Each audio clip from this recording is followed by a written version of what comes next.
तो चलिए शुरू करते हैं आंकड़े हमारे फैसला आपका। 2004 के बाद पहली बार ऐसा हुआ कि लोकसभा में प्रधानमंत्री की स्पीच के बिना ही राष्ट्रपति के अभिभाषण पर धन्यवाद प्रस्ताव पास हो गया। 22 साल बाद एक बार फिर से इतिहास ने खुद दोहराया, जब लोकसभा में भारी बवाल के बीच प्रधानमंत्री मोदी का संबोधन नहीं हो पाया, तो फिर आज राज्यसभा में पीएम मोदी ने जोरदार जवाब दिया, जिसके बाद एक तरफ विपक्ष का वॉकआउट हुआ तो दूसरी तरफ पीएम का तीखा प्रहार। प्रधानमंत्री जैसे ही बोलना शुरू किया, विपक्ष ने नारेबाजी शुरू कर दी।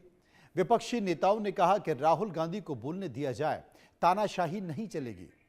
तो मोदी ने कहा, ये कौन सी मोहब्बत की दुकान है जो मोदी की कब्र खोदने की बात करते हैं? क्या यह सार्वजनिक जीवन की मर्यादा का अपमान नहीं है? मोदी नेहरू पर बोले, मोदी इंदिरा पर बोले, मोदी जीडीपी पर भी बोले, अर्थव्यवस्था पर भी बोले, और मोदी डील पर ऐसा कोई मुद्दा नहीं था जिस पर मोदी नहीं बोले। और आज सिर्फ मोदी बोले, मोदी के अलावा कोई नहीं बोला। विपक्ष बस देखता रहा। कुल मिलाकर अगर देखा जाए तो 22 साल बाद इतिहास ने खुद को दोहराया है। प्रधानमंत्री ने धन्यवाद प्रस्ताव संसद में पेश किया, महासंग्राम हुआ, फिर विपक्ष का वॉकआउट हुआ, संबोधन पर शट आउट जैसे शब्दों को सुना गया, और प्रधानमंत्री मोदी का जब विपक्ष पर संसद पर तीखा प्रहार देखा गया, क्योंकि लोकसभा में तो वो बोल नहीं पाए, वो राज्यसभा पहुंचे और आज शाम को राज्यसभा में उन्होंने एक लंबा भाषण दिया जिसमें विपक्ष के कई मामलों को उठाया गया। असल में संसद में राष्ट्रपति के अभिभाषण पर धन्यवाद प्रस्ताव पर प्रधानमंत्री मोदी को बोलना था। पिछले 2 दिन से लगातार इसमें गतिरोध देखा जा रहा था और यह गतिरोध बहुत ज्यादा बढ़ गया था। अब सबसे बड़ी बात, इस गतिरोध को लेकर तमाम तरह की बातें भी देखी गई, क्योंकि धन्यवाद जो प्रस्ताव था उसमें गतिरोध देखा जा रहा था। राज्यसभा में पीएम मोदी का विपक्ष का जमकर प्रहार हुआ, क्योंकि लोकसभा में तो विपक्ष ने बोलने नहीं दिया। अब जो तमाम तरह की बातें थी उसमें जो धन्यवाद प्रस्ताव बोलना था, और मोदी बोले, जमकर बोले, उन्होंने विपक्ष को करारा जवाब भी दिया कि वो विपक्ष जो मोहब्बत की दुकान खोलता है लेकिन नफरत की बात करता है। वो कहता है कि मोदी तेरी कब्र खुदेगी, आज नहीं तो कल खुदेगी। इस तरह की बातों का जिक्र किया गया। संसद में पीएम मोदी का जो प्रण है वो संसद में एक तरह से रण के तौर पर बदल गया, क्योंकि राज्यसभा में पीएम मोदी का विपक्ष पर प्रहार हुआ। कांग्रेस ने देश की राष्ट्रपति का अपमान किया, यह देश के प्रधानमंत्री नरेंद्र मोदी ने कहा। वो कहते हैं कि राष्ट्रपति के भाषण पर चर्चा नहीं हो पाई, मोहब्बत की दुकान चलाने वाले कब्र खोदने की बात कर रहे हैं। लोग कहते हैं कि साहब आपकी सेहत का राज क्या है? तो मोदी ने कहा, मैं रोज 2 किलो गालियां खाता हूं। कांग्रेस ने परिवार के लिए देश को दांव पर लगा दिया। इस बात का जिक्र मोदी अपने भाषण में कर रहे थे। कांग्रेस इकोनॉमी को 6 से 11वें नंबर पर ले गई। कांग्रेसियों के फोन पर बैंक अरबों रुपए का लोन दे देते थे।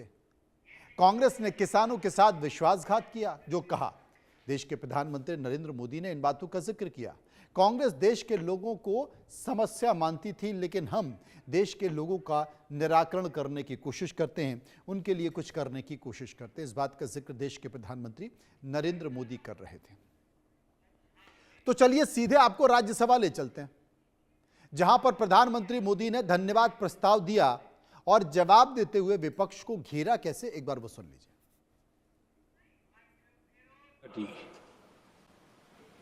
इसी सदन के एक माननीय सांसद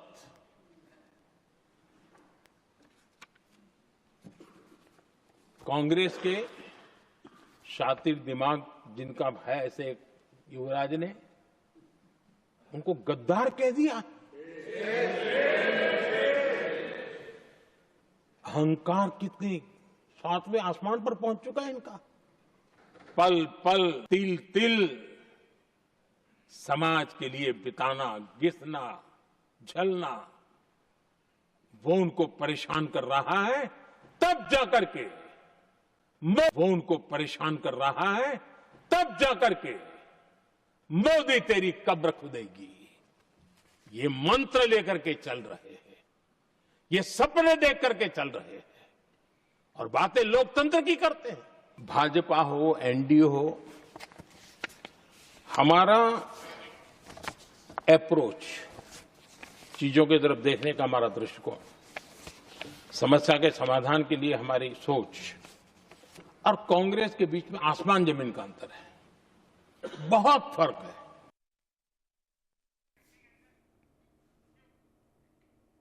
अब ये भी जान लेते हैं कि आखिर प्रधानमंत्री मोदी लोकसभा में बोल क्यों नहीं पाए।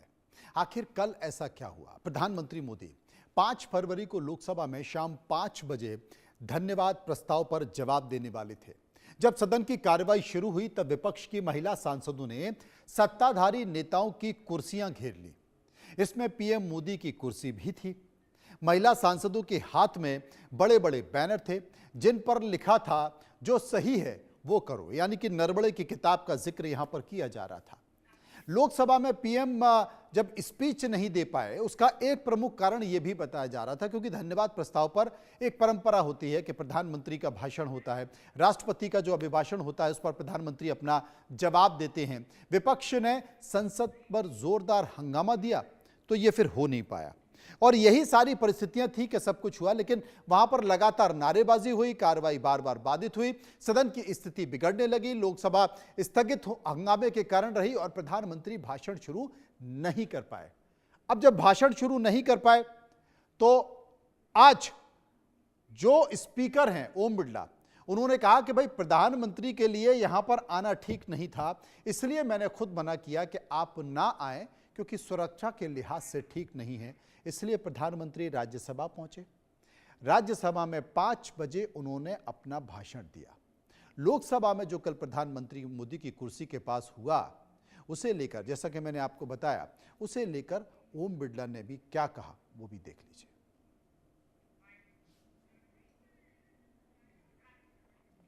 ग्राफिक के जरिए मैं आपको बताता हूं कि क्या कहा। हालांकि मैं बता चुका हूं लेकिन फिर भी एक बार बता देता हूं कि मैंने क्या कहा, क्योंकि वो ये कह रहे थे कि लोकसभा में कल जो कुछ हुआ वो घटना अप्रत्याशित थी, वो सामान्य घटना नहीं थी और कल प्रधानमंत्री मोदी के साथ कुछ भी हो सकता था। ये कौन कह रहा है? ये ओम बिरला कह रहे हैं जो कि स्पीकर हैं। वो ये कह रहे हैं कि कल प्रधानमंत्री मोदी के साथ कुछ भी हो सकता था। ऐसा होता तो सदन की मर्यादा तार तार हो जाती, इसलिए मैंने लोकसभा में उनकी स्पीच को टाला। कल जो हुआ वो सदन के इतिहास में आज तक नहीं हुआ।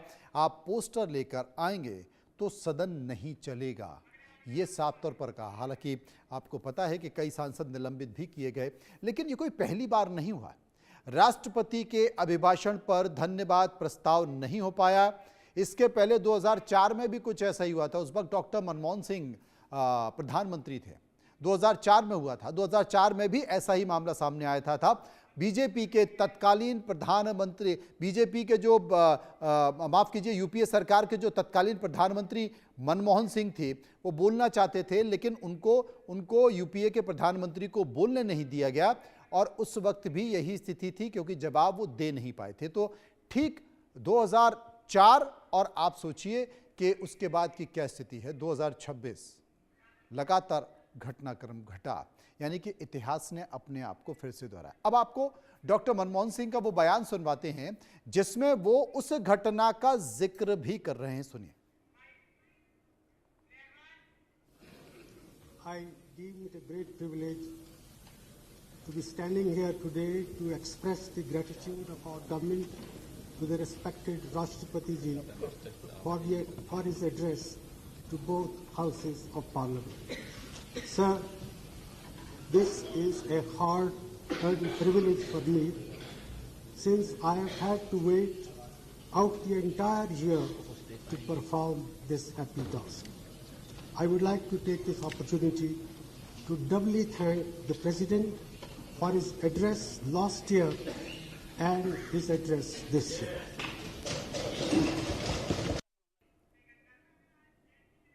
अब आपको उन महिला सांसदों के नाम बताते जिन्होंने सत्ताधारी नेताओं के साथ वहां उनकी कुर्सी पर पहुंचकर, प्रधानमंत्री मोदी की कुर्सी पर पहुंचकर घेर लिया। महिला सांसदों के हाथ में बड़े बैनर थे जिन पर लिखा था, जो सही है वो करो। ये सांसद मंगलवार को हंगामे के बाद 8 विपक्षी सांसदों के निलंबन का विरोध भी कर रही थी। कौन कौन था, मैं नाम बता देता हूं। आर सुधा, ज्योतिमणि, वर्षा गायकवाड़, प्रतिभा धनोरकर और वे इसके साथ साथ के काव्या और गेनी बेन, ठोकर शोभा बच्छाव। ये तमाम सांसद हैं जिनको आप देख रहे हैं। ये वो सांसद हैं जो कल उनका विरोध किया जा रहा था और हाथ में तख्ती लेकर विरोध किया गया और वो तख्तियों पर लिखा था, जो बेहतर लगे वो करो। सांसदों के नाम जिन्होंने घमासान आखिर क्यों हुआ, अब आपको बताते हैं कि सारे बयान दिखाते हैं जो संसद में लगातार पक्ष विपक्ष के बयान हैं, एक दूसरे पर आरोप लगा रहे हैं। सुनिए।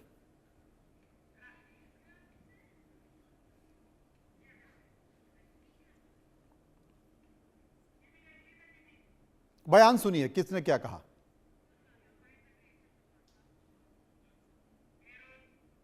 को अबोध बालक का बंधक मत बनाइए, बंधक मत बनाइए। आप don't make hostage of the party.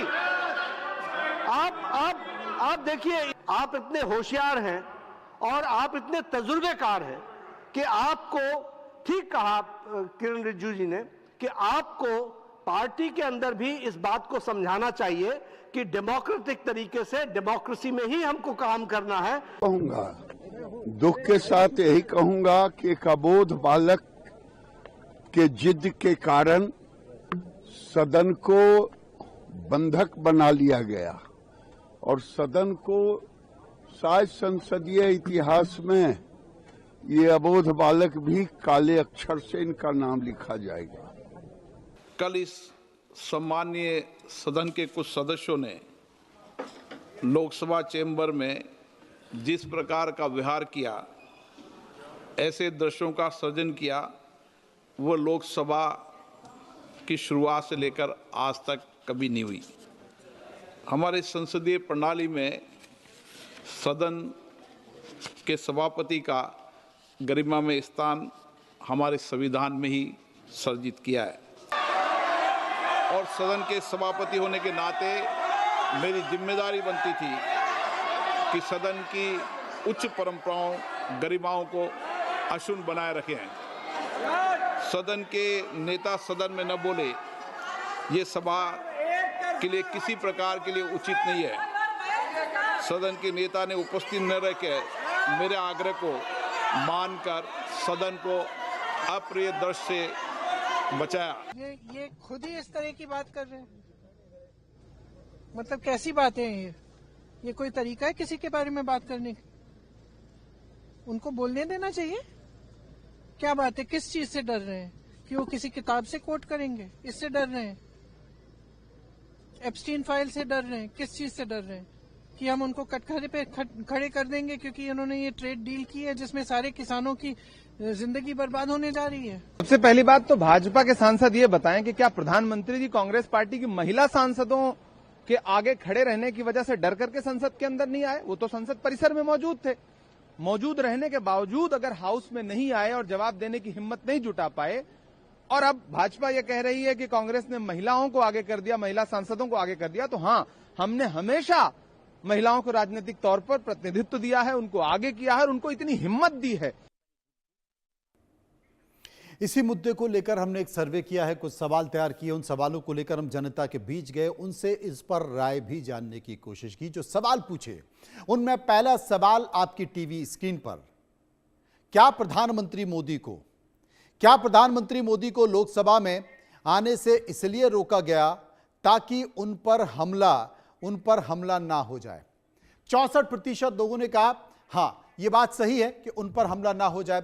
34% लोगों ने कहा ऐसा नहीं है। आगे बढ़ते हैं सर्वे पर। एक और सवाल हमने लोगों से पूछा, लोकसभा में प्रधानमंत्री मोदी को आने से रोकना पड़ा, क्या यह संसद की गरिमा का अपमान नहीं है? क्या यह संसद की गरिमा का अपमान नहीं है? 48% लोगों ने कहा हां यह लोकतंत्र को कमजोर करता है। 39% लोगों ने कहा दोनों पक्षों की राजनीति जिम्मेदार है और 11% लोग ये कह रहे थे नहीं, विरोध भी लोकतंत्र का हिस्सा है और इसके साथ साथ 2% इस मुद्दे पर कुछ भी कहना नहीं चाहते। सर्वे का एक और सवाल हमने पूछा कि क्या हंगामा इसलिए किया गया, क्या हंगामा इसलिए किया गया ताकि प्रधानमंत्री मोदी भाषण ना दे पाए? राय 41% लोगों ने कहा हां, यह जानबूझकर किया गया हंगामा था कि प्रधानमंत्री नरेंद्र मोदी भाषण ना दे पाए। 34% लोगों ने कहा नहीं, यह दबाव की राजनीति है और 20% लोग कह रहे थे ऐसा हमेशा होता आया है, यह कोई पहली बार नहीं हुआ है और 5% लोग इस पर कुछ भी कहना नहीं चाहते। सर्वे का एक और सवाल जो हमने लोगों से पूछा, बार बार संसद में हंगामे और गतिरोध के बीच सबसे ज्यादा नुकसान किसका हो रहा है? आपकी राय 38% लोगों ने कहा। 38% लोगों ने कहा जनाब नुकसान तो देश और लोकतंत्र का हो रहा है। 11% लोग कह रहे थे सरकार की साख का यह सवाल है। 6% लोग बोल रहे थे विपक्ष की विश्वसनीयता का नुकसान हो रहा है और 45% लोग कह रहे थे आम जनता के भरोसे का नुकसान हो रहा है।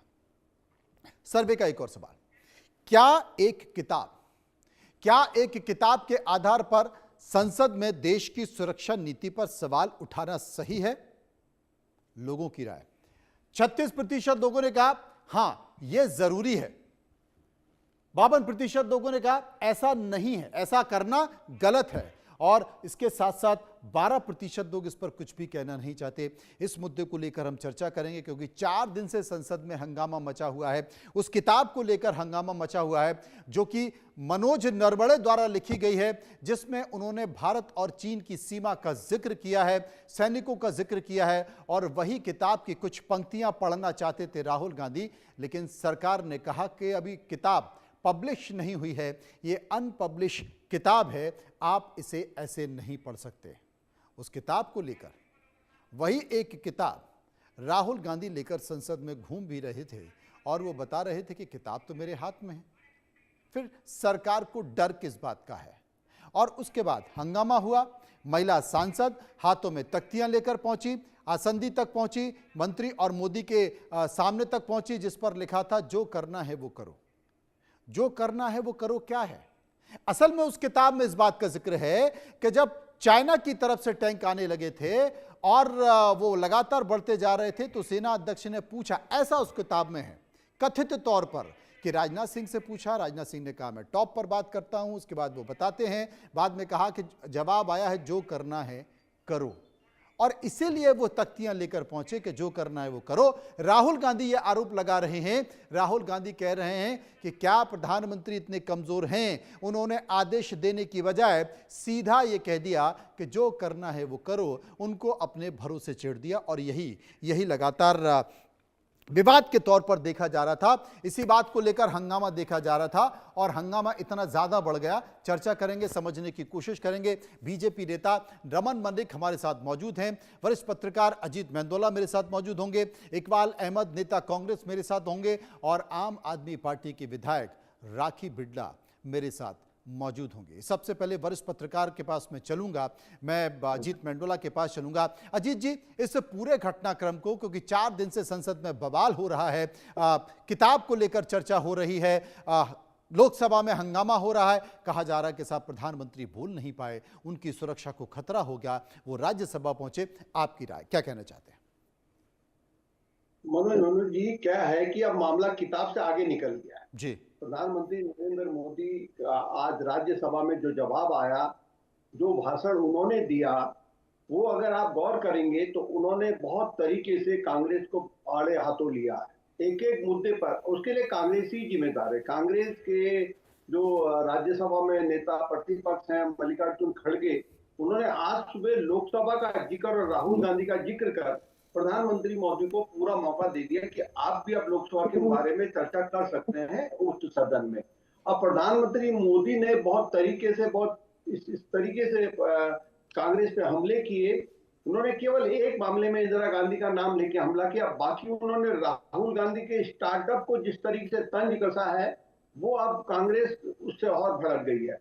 नंबर 1। नंबर 2 बात, कांग्रेस को उन्होंने दलित, आदिवासी, महिला, संविधान विरोधी करार दे दिया है कि साहब आपने दलित, एक आदिवासी महिला राष्ट्रपति के अभिभाषण पर चर्चा नहीं होने दी। दूसरा, उन्होंने कहा कि सदन में जो एक आंध्र प्रदेश के, असम के सभासद थे, वो आसीन थे, उनके ऊपर आपने पर्चे फाड़े। इसका मतलब आप मतलब दलित विरोधी भी हो गए, आपने आदिवासी विरोधी हो गए, महिला विरोधी हो गए, संविधान विरोधी हो गए। कांग्रेस सबसे अहम, उन्होंने सिख का मामला, जिस तरीके से कल बिट्टू पर राहुल गांधी ने तंज कसा कि भाई गद्दार कहा, उसके बाद से हालात और बिगड़े। तो मेरा कहने का मतलब यह है कि अब जनरल की किताब इतनी चर्चा में नहीं रहने वाली है। कल भी मुझे नहीं लग रहा कि सदन में कामकाज हो पाएगा। लेकिन अब मुझे ये इस बात को देखना होगा कि जो अब सोमवार से जो बजट का जो ये सत्र शुरू होगा, ये एक हफ्ते का होगा, शुक्रवार तक का होगा, 12 तारीख तक का। फिर बीच में 1 महीने की छुट्टी होगी, फिर 2 मार्च से शुरू होगा। तो मुझे तो अब वाला जो एक हफ्ता जो है बजट सत्र के पहले चरण का, जो अंतिम सप्ताह है, उसमें भी कामकाज होगा। अब मुद्दा जनरल की किताब का नहीं होगा। अब मुद्दा कांग्रेस जो बनाएगी, प्रधानमंत्री मोदी ने जिस तरीके से कांग्रेस को आड़े हाथों लिया है राज्यसभा में और तमाम आरोप लगाए हैं, और जो घटनाक्रम, देखिए मैं एक और बात इसमें कहता हूं, ये बड़ी अजीब घटना हुई है कल। जिस तरीके से प्रधानमंत्री के जो आसन या सीट तक पहले ही, मतलब पार्लियामेंट शुरू नहीं हो रही है, 5 बजे कार्रवाई शुरू होनी है, उससे पहले आके इस तरीके से मैंने पहली बार, इससे पहले कभी नहीं देखा। तो मुझे कई बार ये लगता है मनु जी कि कांग्रेस के जो फ्लोर मैनेजर हैं या अपोजिशन के जो फ्लोर मैनेजर हैं या जो रणनीतिकार हैं, वो क्या रणनीति बना रहे हैं आज, मतलब समझ से परे है इस तरह की रणनीति। क्या रणनीति बन रही है, समझ से परे है? क्या वाकई भ्रम की स्थिति है? क्या रास्ते से भटक गए? इकबाल अहमद साहब, आपने सुना अजीत मेहंदालो का, आपकी राय?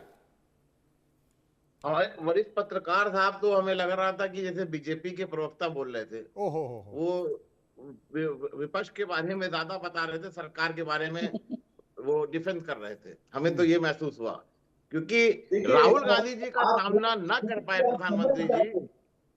मनु जी, मैं इनको कह रहा हूं, जिस दिन आप ये चीज समझ जाएंगे कि पत्रकार जो कह रहे हैं, जो काम, देखिए हमारा काम नहीं है आपको रणनीति बनाना, आपको मुद्दे देना हमारा काम नहीं है। आप अगर पार्लियामेंट में इस तरीके से हंगामा करेंगे, जो आम आदमी से जुड़े मुद्दों पर चर्चा ही नहीं करना चाहेंगे आप लोग, तो सरकार तो खुश होगी। जो हम लोग देख रहे हैं, सरकार खुश है, सरकार चाहती है कामकाजी ना हो। इकबाल अहमद साहब, कभी कभी इस तरह की सलाहों को गंभीरता से ले लेना चाहिए, आगे आने वाले समय के लिए अच्छा होता है। मैं बिल्कुल इस बात को समझ रहा हूं, लेकिन कम से कम अजीत भाई को सरकार के बारे में भी बताना चाहिए था कि सरकार की क्या क्या गलतियां हैं, क्योंकि पत्रकार एक आईना होता है, सरकार के बारे में बताना, वो आईना दिखाता है सरकार की कमियों को। और इसी तरीके से विपक्ष का भी काम होता है कि जनता की आवाज सदन में उठाना। तो राहुल गांधी जी एलओपी तो आप के तो नेता चाइना की आवाज उठा रहे हो सदन में, जनता की कहां उठा रहे हो भाई? आप बताइए कि राहुल गांधी जी एलओपी नेता हैं, अगर एलओपी नेता को बोलने नहीं दिया जाएगा तो फिर किसकी बात सुनेंगे? विपक्ष की आवाज को दबाना चाहते हैं। इनका काम है कि सारे नेताओं की, विपक्ष के सारे नेताओं की आवाज दबा दी जाए। जिस तरीके से मोदी जी ने गुजरात में दबा के रखा था, उसी तरीके से हिंदुस्तान के पार्लियामेंट में भी दबाना चाहते हैं, और पार्लियामेंट में किसी की आवाज को निकलने नहीं देना चाहते हैं। वो चाहते हैं कि मेरे सामने सब लोग नतमस्तक रहें। तो ये देश संविधान से चलने वाला है, संविधान के देश चलने वाला कभी झुक नहीं सकता है। देश का झंडा हमेशा ऊंचा है, ऊंचा रहेगा। ये जिस तरीके से संविधान को रगड़ना चाहते हैं और संविधान को खत्म करने की कोशिश कर रहे हैं, ये हो नहीं पाएगा। रमन मलिक साहब मेरे साथ मौजूद हैं, बीजेपी के नेता। देश का झंडा ऊंचा है, ऊंचा ही रहेगा और संविधान के हिसाब से ही चलेगा, ये कह दिया इकबाल अहमद साहब ने। कोई बात नहीं, कहते तो बहुत कुछ है साहब। नेहरू जी कह के गए थे कि जी मैं आजादी की जंग में शरीक नहीं हुआ, ये उनका एक साक्षात्कार है मेरे पास। ये भी कहा कि प्रोसेलाइजेशन मतलब जबरन धर्म परिवर्तन एक ही जमात के लोग कराते हैं, वो हिंदू नहीं कराते। खैर हम उस बात पे नहीं जाते, लेकिन मैं अब सिलसिलेवार इसके ऊपर आता हूँ कि ये मोहब्बत की दुकान बनाई रखी है साहब। ये मोहब्बत की दुकान नहीं, ये वोट बैंक की हीरा मंडी इन्होंने खोल रखी। ये जो मोहब्बत की दुकान खोलने की बात करते हैं, ये भूल जाते हैं कि गंगूबाई काठियावाड़ी ने भी वही गंगूबाई काठियावाड़ी ने भी मोहब्बत की दुकान खोली थी। अब आगे क्या था और पीछे क्या था ये सबको पता है। आप बात करते हैं जिन चीजों की, वो चोरी का हद ये है कि नाम भी चोरी का है साहब, असलियत तो क्या ही सामने आएगी। बहुत सही बताया मोदी जी ने कि एक गुजराती का नाम चुरा के अपने नाम में लगा दी।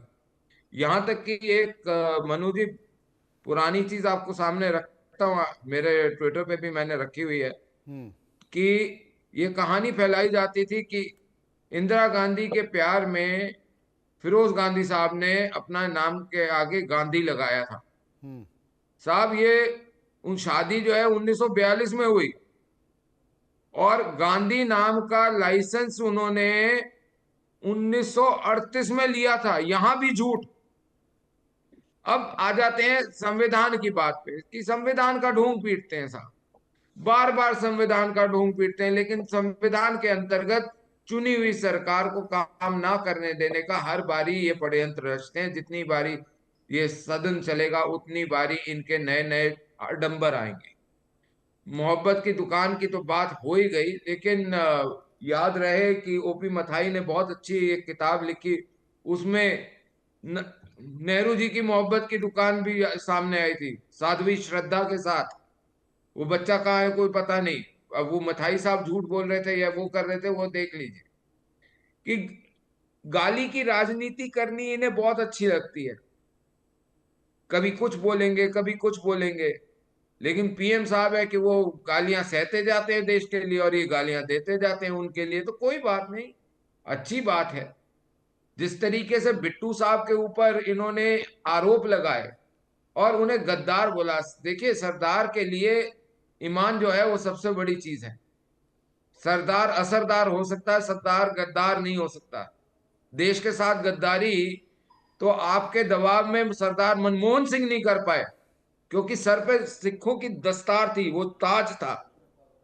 मैं क्यों बोल रहा हूं वो भी बता देता हूं कि रिमोट कंट्रोल से चलाने वाली मैडम एंटोनियो माइनो जब बैठी होती थी और उस सरदार जो असरदार नहीं था उसको यासीन मलिक के भी गले लगने को तैयार करवाया, तो वो जो है ना वो बात भी है। आप बात करते हैं और तो मैं आपको और भी बता देता हूं, ये बोलते हैं कि जी प्रधानमंत्री मोदी ने ये क्यों समय लिया बताने के लिए कि जी क्या करना है, और ये बोल दिया कि आपने जो करना है वो कर लो। ये होती है खुली छूट। ये नहीं होता कि ऑर्डर दिया कि आप ये ना करें और ये करें। लड़ाई बेसिकली इसी बात को लेकर है। वो ये कह रहे हैं कि साहब ये क्यों कह दिया देश के प्रधानमंत्री ने कि जो करना है वो आप करो। ये एक विषय है। राखी वुडलाइन मेरे साथ मौजूद है, एक बार सभी के पास आ जाते हैं। सिर्फ एक लाइन बोलने दीजिए, उसके बाद राखी जी को ले लीजिए। राखी जी को मैं शायद बहुत समय पहले जैन टेलीविजन में कभी मिला था एक बारी, लेकिन बहुत दिनों बाद राखी जी आई हैं।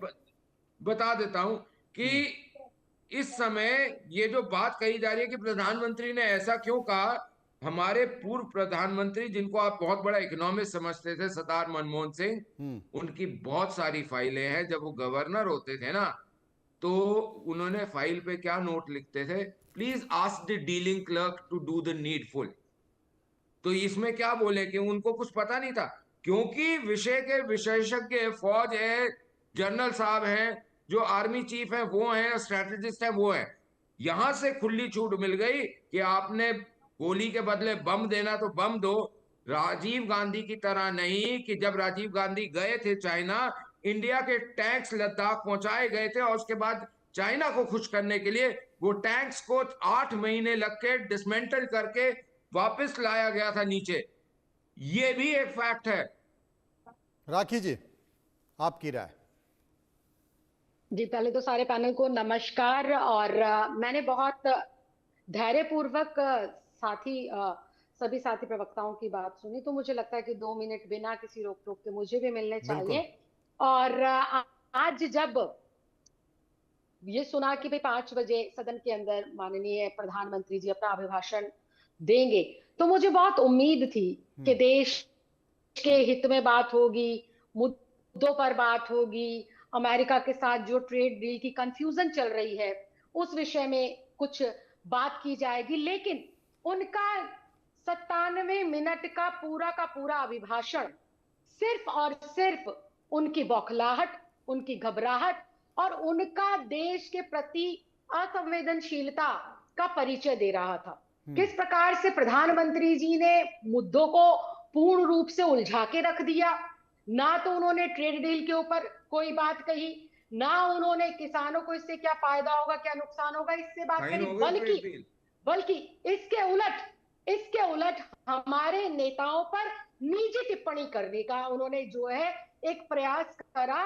और उनका ये प्रयास ये बताता है कि जब संजय सिंह जैसा एक ईमानदार और एक मजबूत आवाज पता है संगम टॉकीज का, वो सदन के अंदर, संगम टॉकीज का पूरे देश को पता है। सदन के अंदर जब 10 का 20 संगम टॉकीज, राखी जी उस पर भी बताइए देश को। बहुत वरिष्ठ है मलिक साहब, आप बहुत वरिष्ठ है। अभी आपने बोला कि आपने मुझे पढ़ते हुए देखा है, तो कम से कम सुन लीजिए, धैर्य रखिए। नहीं, जो आपने बोला मैं उसी का बता रहा हूँ। संगम टॉकीज के बारे में आपका क्या ख्याल है? मैंने नहीं बोला, अभी आपने नेहरू जी के बारे में बोला, गांधी जी के बारे में। तो नेहरू जी आपकी पार्टी के हैं क्या? बता दीजिए ना कि पीएम साहब आप क्या कांग्रेस में शामिल हो गई हैं? भारतीय जनता पार्टी। अरे हैव यू ज्वाइन कांग्रेस? आपने आम आदमी पार्टी छोड़ के कांग्रेस को ज्वाइन कर लिया है। मुद्दे की बात कौन कर रहा है? क्या कांग्रेस ने एब्सेंट फाइल की बात करी? आज जब संजय सिंह जी ने राज्यसभा के अंदर ये पूछ लिया कि देश के प्रधानमंत्री मेरे भी प्रधानमंत्री हैं और उनका नाम इस तरह से लिया जा रहा है, तो इस पर सफाई पेश कैसे लिया जा रहा है बताइए? आपने तो मीडिया का साथ काम करा है, आप बताइए कैसे लिया गया? इस पर देश की जनता को सफाई अरे क्या लिखा हुआ है उस ईमेल में, ये तो पढ़िए। आप एक एक्स एमएलए हैं, आप एक एक्स एमएलए हैं, आपको ये पता होगा कि मीडिया के अंदर, और मीडिया के साथ भी आपने काम करा हुआ है। कम से कम ये तो बताइए उस ईमेल में कंटेंट क्या है, उस ईमेल का कंटेंट क्या है जिसमें आप, जिसको आप रेफर कर रही हैं। एक बार मलिक साहब सुन लेते हैं, मतलब राखी जी एक बार पूरा बोले। उन्होंने कहा था कि जब सबको मैंने सुना तो मेरी भी बात धैर्य से सुनी जाए। राखी जी वो हाँ बोल लीजिए अपनी बात। मैं पैनल का बहुत सम्मान करती हूँ, मैं खुद, हाँ प्लीज मलिक साहब सुनने की हिम्मत रखिए। जब दूसरों पर तंज करते हैं, जब दूसरों की बात करते हैं तो अपनी भी पढ़ते जब आपकी खुलती है ना, तो उसको धैर्य पूर्वक सुनने की आदत आप डालिए। एप्स्टीन फाइल्स के अंदर जिक्र है नरेंद्र मोदी जी का, पीएम का नाम है, क्या है अमेरिका के सामने लगातार। मैं मनोज जी बार आपके माध्यम से पूछना चाहूंगा कि जब ये रेफर कर रही हैं एप्स्टीन फाइल का, तो कम से कम ये राखी जी कौआ कान ले गया, कौआ कान ले गया। रमन मलिक पूछ रहे कि क्या जिक्र है? हस्तक्षेप से जो है आपका क्या कहते हैं युद्ध को विराम दिया गया। आज ट्रेड डील आपने घुटने टेक कर जो है मान ली है। आज ट्रेड डील साइन हो गई है, हक मार रहे हैं। कब साइन हुई? खुले बाजार आज आपने खोल दिए। कब साइन हुई ट्रेड डील? उसकी निटी-ग्रिटी क्या है? आप एक इररिस्पॉन्सिबल व्यक्ति की तरह बोल रही हैं। आप राहुल गांधी से तो बेहतर हैं, आप राहुल गांधी से तो बेहतर हैं। राखी आप राहुल गांधी से बेहतर हैं। कांग्रेस के बारे में भी आपको बता दूं, आप राहुल गांधी से बेहतर है। राखी ऐसे ना करिए, अपना स्तर नीचे मत गिराइए, अपना स्तर नीचे मत गिराइए। कम से कम साथ में ये तो बोलिए कि एप्स्टीन फाइल में ये लिखा हुआ है, ट्रेड डील में ये लिखा हुआ है, क्योंकि मेरे को ये पता है कि ट्रेड डील क्या है। मेंदोला जी समझ गए ना? राहुल गांधी जी से बाहर आकर प्रेस कॉन्फ्रेंस। मेंदोला जी आप समझ गए, बहुत दिनों से आपको आम आदमी पार्टी दिखाई नहीं दी होगी, उसका नेता इतना एग्रेसिव, इतना आक्रोशित आपको दिखाई नहीं दिया होगा। लगता है कि एक लंबे ब्रेक के बाद अब पूरी तैयारी के साथ आम आदमी पार्टी आ रही है।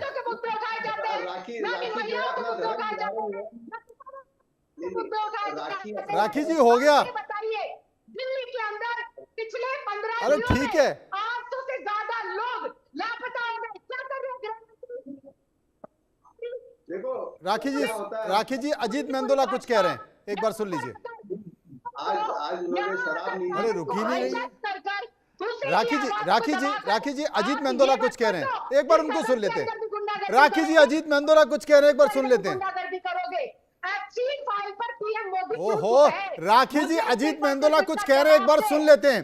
अजीत मेंदोला कुछ कह रहे हैं, एक बार सुन लेते हैं। प्रधानमंत्री के क्या संबंध है जो नाबालिग बच्चों का शोषण करता है? अरे इकबाल साहब, बड़ा संकट है, बड़े लंबे गैप के बाद फिर लगता है कि आम आदमी पार्टी बहुत तैयारी के साथ वापस आ गई है। मजबूरी है, बताइए आप जरा मुझे। आपके प्रयासों से आम आदमी पार्टी वापस चली गई थी, लेकिन लगता है कि फिर आ गई है। क्यों अजीत जी? अरे राखी जी, अरे भाई राजनीतिक सभा नहीं हो रही है, ये टीवी का डिस्कशन चल रहा है। राखी जी ब्रेक। राखी जी संयम। अजीत मेंदोला कुछ कह रहे हैं।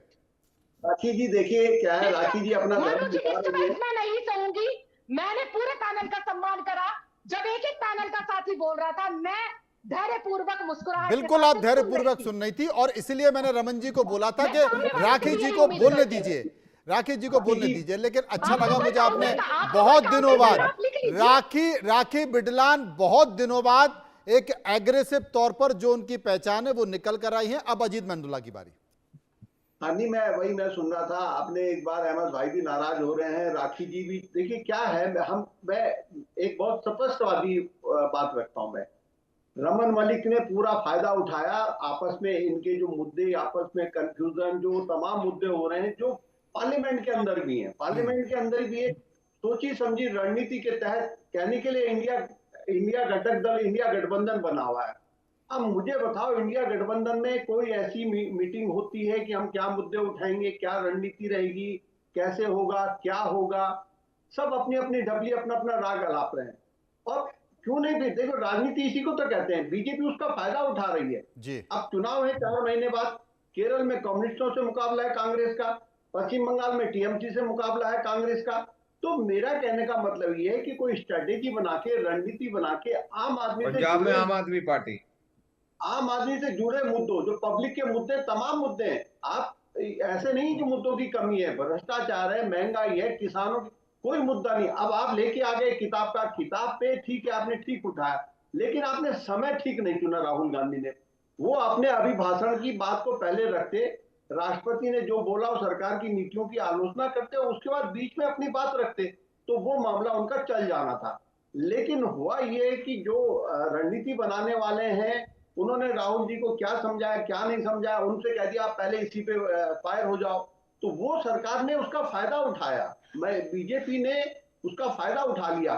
फिर गलतियां, अब वो जो सांसद हैं वो सब साउथ के हैं, एकदम यंग है, उन्होंने भी, मतलब ये स्थिति तब आती है पर्चे फाड़ने की कि माना आपको स्पीकर बोलने नहीं दे रहा है, आपके मुद्दों को ढंग से रखने नहीं दे रहा है, तब आप पर्चे फाड़ के, मतलब 1-2 घटनाएं पहले हुई हैं ऐसे अमूमन, लेकिन आपने पहले ही राष्ट्रपति के अभिभाषण की चर्चा के दौरान ही पर्चे फाड़ दिए आपने।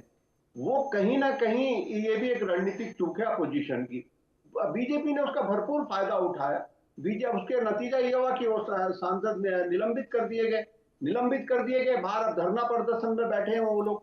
राहुल गांधी अपनी पद की गरिमा को नहीं समझ पा रहे। वो एक विपक्ष के नेता है लोकसभा में, उनको बहुत सोच समझ के कदम उठाना चाहिए, बहुत सोच समझ के आगे बढ़ना चाहिए, लेकिन वो कहीं ना कहीं इकबाल जी आपकी राय।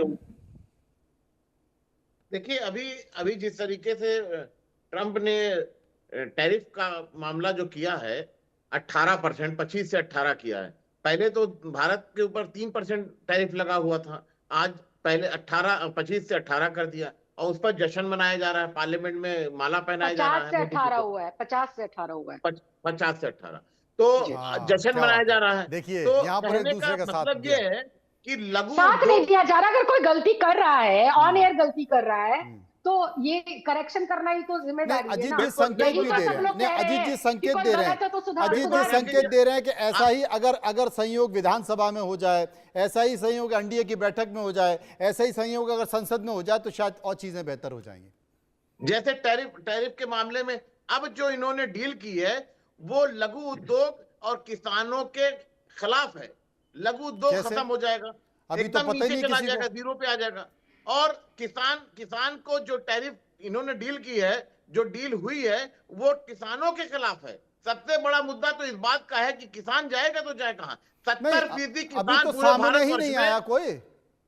अरे अहमद साहब, इकबाल अहमद साहब, अभी तो हमें नहीं पता है कि डील हुई क्या है। किसान के मुद्दे पर हुई है तो क्या हुआ? जश्न क्यों मना रही है? फिर पूरा एनडीए का जो है परिवार और घटक दल मिलकर माननीय ये भी बात सही है प्रधानमंत्री जी के गले में रमन इतनी साहब, मोटी- अभी इतनी मोटी तक माला क्यों चीजें पहना रहे स्पष्ट थे? ही क्यों नहीं है, प्रधानमंत्री जी तो ने- फिर बीजेपी क्यों जश्न क्यों प्रधानमंत्री मना जी रही ने है? 140 ये बड़ा सवाल है करोड़ राखी बिरलान का। नहीं फिर क्यों देखिए, प्रधानमंत्री जी ने जश्न इसलिए 140 मनाया करोड़ जाता लोगों की है तरफ कि से जब आपने ट्रम्प साहब का धन्यवाद एक कर दिया। बहुत टफ ये क्या चल सिचुएशन क्या रहा है के देश में? अंदर मुझे तो लगता है कि कोई आने बात वाले नहीं, दिनों में कोई ट्रम्प बात को नहीं, इस कोई सदन में बात नहीं खड़ा राखी होकर जी। जो है इनका जवाब चाहिए या खारिज सिर्फ कर बोलना देंगे। है? बहुत दिन से बोली नहीं है, बोल लीजिए। ऐसा नहीं है, फ्रीडम ऐसा ऑफ नहीं है कि एक्सप्रेशन बोले है। नहीं है, मुद्दे की बात है। आप इन सवालों का हाँ, जवाब तो दे दीजिए। सुन तो लीजिए, या वनिक नहीं सुनना तो साहब, मत सुनिए। आप मुझे सिर्फ इतना जवाब दीजिए कि अगर हाँ। ट्रेड डील साइन नहीं हुई और फाइनल नहीं हुई तो काहे एनडीए के घटक दल ने इतना मोटा हाँ, हार जो यही है अब आपको मोदी जी के बताता हूं। गले में पहना दिया। जल्दी से बता क्यों दीजिए मोदी रमन जी साहब, ने- समय क्यों खत्म हो रहा मोदी है। जी ने तो 140 ये करोड़ इसका ये वजह है राखी जी, भारतीयों की सुनिए, तरफ से थोड़ा आपका भी ट्रम्प का क्लियरेंस आ धन्यवाद जाएगी, कर सुन दिया। लीजिए। अच्छा, राहुल गांधी मत कंफ्यूज बनिए, है। अब सुनिए। अब आपको ये बता ये दें आप कि ये छोड़ डील दीजिए, में क्या हुआ हम है, लोग करने वाले को तो पता है ना, लेकिन जब तक नींद साइन से नहीं उठे होती हुए और लोग हैं, फाइन आम प्रिंट जन जो की है आवाज वो उठाने सामने वाले नहीं लोग आते, हैं। ऑपोजिशन के आम पास आदमी पार्टी की मटीरियल ही नहीं है कार्यशैली बोलने से का, तो देश की आप जनता किस हिसाब से वाकिफ कर रहे है। हैं? तो आप ये आपको ना क्या बोले पता? कि ये मत भाई बनिए और शादी वो के मत अंदर बनिए। शादी की आप बात हो गई, मुद्दों का जवाब शादी में क्या दीजिए, मुद्दों सहयोग से बना, क्या भटकाने का प्रयास बैठक ना बनी, करें। क्या आप कितने ना सदन के बाराती अंदर आने हैं, मुद्दों का कब जवाब आने हैं, देते हैं कहाँ और पे ना ही फंक्शन सदन होना के है, ये बाहर आपको क्या जो है पता? मुद्दों का जवाब वो तो देते हैं। लड़की के माँ बाप और लड़के के माँ बाप को पता होगा।